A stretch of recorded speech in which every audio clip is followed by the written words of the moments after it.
World കപ്പിലെ 2 round മത്സരങ്ങൾ പൂർത്തിയാകുമ്പോൾ top സ്കോററായി നിൽക്കുന്നത് ഒരു 39-കാരനാണെന്ന് ഓർക്കണം. 2 മത്സരങ്ങളിൽ 5 ഗോളുമായി വേൾഡ് കപ്പിലെ ടോപ്പ് സ്കോറർ ഗോൾഡൻ ബൂട്ട് റേസിൽ ലിയോ മെസ്സിയാണ് 1-ാം സ്ഥാനത്ത്.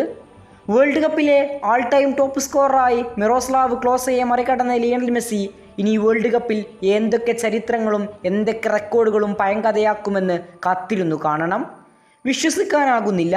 ഒരു 39-കാരൻ്റെ അഴിഞ്ഞാട്ടം എങ്ങനെയാണ് വരും തലമുറക്ക് നമ്മൾ പറഞ്ഞു കൊടുക്കുക?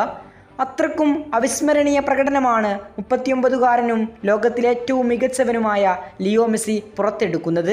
ആദ്യ മത്സരത്തിൽ അൾജീരിയക്കെതിരെ ഹാട്രിക്കുമായി കളനിറഞ്ഞ ലിയണൽ മെസ്സിയെ പൂട്ടാമെന്ന് കരുതിയ ഓസ്ട്രിയക്കാർക്കും വിയക്കുന്നു. 2-ാം മത്സരത്തിൽ ഇരട്ട ഗോളുമായി ലിയോ കളം നിറയുന്നു. 2 മത്സരങ്ങൾ മാത്രം പൂർത്തിയാകുമ്പോൾ നേടിയത് 5 ഗോളുകളാണ്.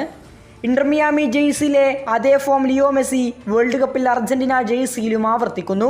ഗ്രൂപ്പ് റൗണ്ടിലെ ആദ്യ 2 മത്സരങ്ങൾ മാത്രമാണ് കഴിഞ്ഞതെന്ന് ഓർക്കുക. സ്കലോണിയും അർജന്റീനയും മെസ്സിയും ഈ പ്രകടനമാണ് ആവർത്തിക്കുന്നതെങ്കിൽ ഇത്തവണയും വേൾഡ് കപ്പ് നേടാൻ വലിയ സാധ്യത തന്നെ അർജന്റീനക്കുണ്ട്. അങ്ങനെയെങ്കിൽ ഇനിയും മുന്നിൽ ബാക്കി എത്രയോ മത്സരങ്ങൾ അവശേഷിക്കുന്നു. ആ മത്സരങ്ങളിലെല്ലാം മെസ്സി മാജിക് നമുക്ക് കാണാനാകും. ഇപ്പോൾ ഇതാ ഫുട്ബോൾ ലോകത്തെ ഞെട്ടിപ്പിക്കുന്ന കണക്കാണ് പുറത്തു വരുന്നത്. ഇത്തവണ 2026-ലെ ബാലൻഡിയോർ പുരസ്കാരം ആര് നേടുമെന്ന ചോദ്യത്തിന് ഇപ്പോൾ സംശയങ്ങളേറെയാണ്. വേൾഡ് കപ്പിന് മുന്നേ വരെ ലിയോ മെസ്സിയുടെ പേര് ലിസ്റ്റിലില്ലെങ്കിൽ ഇപ്പോൾ ഇതാ വേൾഡ് കപ്പിലെ ആദ്യ 2 മത്സരങ്ങൾ മാത്രം കഴിയുമ്പോൾ സാധ്യത പട്ടികയിൽ 10-ാം നമ്പറുകാരനായ ലിയോ മെസ്സി കൂടി വരികയാണ്. ഇന്റർ മിയാമി ജേഴ്സിയിലെ ഗോളും അസിസ്റ്റുമായുള്ള മിന്നും പ്രകടനമാണെങ്കിലും യൂറോപ്യൻ ഫുട്ബോൾ അല്ലാത്തതിനാൽ റാങ്ക് ലിസ്റ്റിൽ പോയിന്റ് നേടുക പ്രയാസമാണ്. പക്ഷേ ഇത് വേൾഡ് കപ്പാണ്.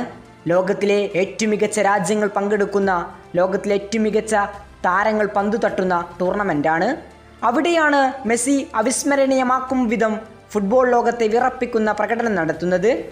ലോകത്തിലെ ഏറ്റവും കൂടുതൽ തവണ ബാലൻഡിയോർ ജേതാവായ ലിയണൽ മെസ്സി ഈ ബാലൻഡിയോർ നേടാനുള്ള സാധ്യതയാണ് ഫുട്ബോൾ ലോകം പങ്കുവെക്കുന്നത്. ഇപ്പോൾ ഇതാ ജൂൺ മാസത്തിലെ ബാലൻഡിയോർ നേടാൻ സാധ്യതയുള്ളവരുടെ ലിസ്റ്റിൽ ലിയോ മെസ്സി മുന്നിൽ തന്നെയാണ്. ഇനിയെങ്ങാനും 39-ാം വയസ്സിലും മെസ്സി തൻ്റെ 9-ാം ബാലൻഡിയോർ തോക്കുമോ? 8 ബാലൻഡിയോറുമായി ഫുട്ബോൾ ചരിത്രത്തിലെ എക്കാലത്തെയും കൂടുതൽ ബാലൻഡിയോർ ഉയർത്തിയവനെന്ന റെക്കോർഡ് മെസ്സി എന്നോ തൻ്റെ പേരിലാക്കിയതാണ്. റാങ്ക് ലിസ്റ്റ് നമുക്ക് നോക്കാം. ആദ്യത്തെ 10 സ്ഥാനങ്ങൾ ഈ ജൂൺ മാസത്തിലെ പ്രകടനത്തിൻ്റെ അടിസ്ഥാനത്തിൽ ജൂണിലെ സാധ്യത പട്ടികയാണിത്. 10-ാം സ്ഥാനത്ത് എർലിംഗ് ഹാലൻഡ് ആണ്. കഴിഞ്ഞ മാസത്തെ റാങ്കിൽ നിന്ന് മാറ്റങ്ങളൊന്നുമില്ല. മാറ്റങ്ങളില്ലാതെ ലൂയിസ് ഡിയാസ് 9-ാം സ്ഥാനത്ത്. ഒരു സ്ഥാനം ഇടിഞ്ഞ് 8-ാം സ്ഥാനത്ത് ഇംഗ്ലണ്ട് സൂപ്പർ താരം റൈസ് ആണ്. ഒരു സ്ഥാനം മെച്ചപ്പെടുത്തി 7-ാം സ്ഥാനത്ത് വിറ്റീഞ്ഞ. മാറ്റങ്ങളൊന്നുമില്ലാതെ യമാൽ 6-ാം സ്ഥാനത്ത്. ഫ്രാൻസിൻ്റെ ഒലിസയാണ് 5-ാമത്. ഉസ്മാനെ ഡെംബലെ താഴോട്ടിറങ്ങി ഇപ്പോൾ ഇതാ 4-ാം സ്ഥാനത്തേക്ക് എത്തി നിൽക്കുകയാണ്. പിന്നോട്ടിറങ്ങി സൂപ്പർ താരമായ ഹാരി കെയ്നും 3-ാം സ്ഥാനത്തെത്തി നിൽക്കുന്നു. വമ്പൻ മുന്നേറ്റം നടത്തി സൂപ്പർ താരം ലിയണൽ മെസ്സി ഈ ജൂൺ മാസത്തെ റാങ്കിങ്ങിൽ 2-ാം സ്ഥാനത്താണ്. ഓർക്കണം, പ്രായം 39 വീണ്ടും ഓർമ്മപ്പെടുത്തുന്നു. വമ്പൻ കുതിപ്പ് നടത്തി 1-ാം സ്ഥാനത്ത് നിലവിൽ കീലിയൻ എംബാപ്പയാണുള്ളത്. മിന്നും പ്രകടനമാണ് എംബാപ്പയും കാഴ്ചവെക്കുന്നത്. ഇങ്ങനെ പോയാൽ അർജന്റീനയ്ക്കിനിയും വേൾഡ് കപ്പിൽ മത്സരങ്ങൾ അവശേഷിക്കുന്നുണ്ട്. ലിയോ നമ്മൾ ഇതുവരെ കാണാത്ത മാജിക്കുകൾ ഇനിയും പുറത്തെടുക്കാൻ സാധ്യതയുമുണ്ട്. അതുകൊണ്ട് യുവതാരങ്ങളുടെ പലരുടെയും സ്വപ്നം പൊലിയിക്കാൻ ഈ 39-കാരൻ ചിലപ്പോൾ 9-ാം തവണയും ബാലൻഡിയോർ ഉയർത്തിയേക്കാം. ഇതൊരു മുന്നറിയിപ്പ് മാത്രമാണ്.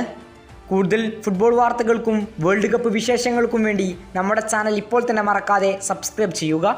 വേൾഡ് കപ്പിലെ പുതിയ വാർത്തകളും വിശേഷങ്ങളുമായി ഇനിയും കണ്ടുമുട്ടാം.